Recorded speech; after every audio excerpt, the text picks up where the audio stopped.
Welcome to this week's episode of In the Weeds. Today we're going to take a look at the use of the various technologies that will be available hopefully in 2021 in terms of soybeans. I'm at this point standing in a field of soybeans. These are actually XtendFlex soybeans. They're not commercially available at this point, but we do anticipate this technology being available for growers in 2021. Some may ask, what does the XtendFlex technology allow a grower to do, or what does it actually have tolerance to? This technology is a lot like or very similar to the XtendFlex technology in cotton, which many southern U.S. growers are likely familiar with, but for those of you in more northern climates, you may not be familiar with this technology.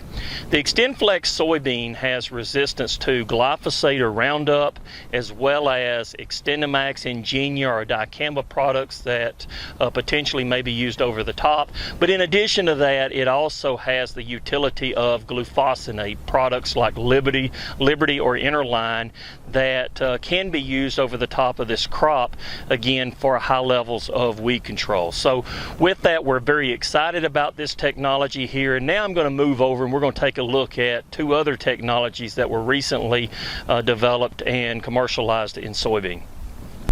I'm now standing in a field of LLGT27 soybeans. Some of you may not be familiar with this technology, but again, it was first commercialized in 2020. This technology allows for the use of a herbicide called Elite 27. It's not labeled in all U.S. states and not labeled in all counties where soybeans are grown. But if you do have access to this herbicide, it's very similar to Balanced Flex in corn. It's a very effective herbicide that can be used at planting in combination. Generally, we recommend it with a PS2 herbicide, something like metribuzin. But specifically, this soybean has tolerance to that herbicide. In addition to that, LLGT27 soybeans have tolerance to over-the-top applications of glyphosate as well as glufosinate products. As we look at this field here, we've got a high level of control here to my left. We're actually seeing some pigweed in some of the areas where we did not spray, but the technologies that we're going to cover today, all three of the technologies are going to be very effective in controlling a wide spectrum of weeds that we have across U.S. soybean production. I'm now standing in a field of Enlist soybean. What does Enlist actually have tolerance to? Here we're looking at the use of herbicides like glyphosate over the top.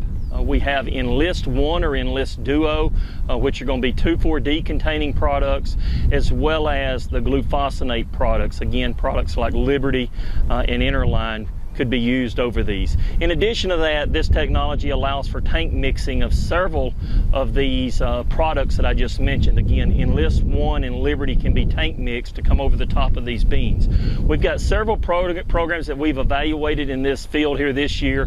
What you notice is while we have a high population of weeds that were present, we've done a very good job of controlling those using the Enlist technology.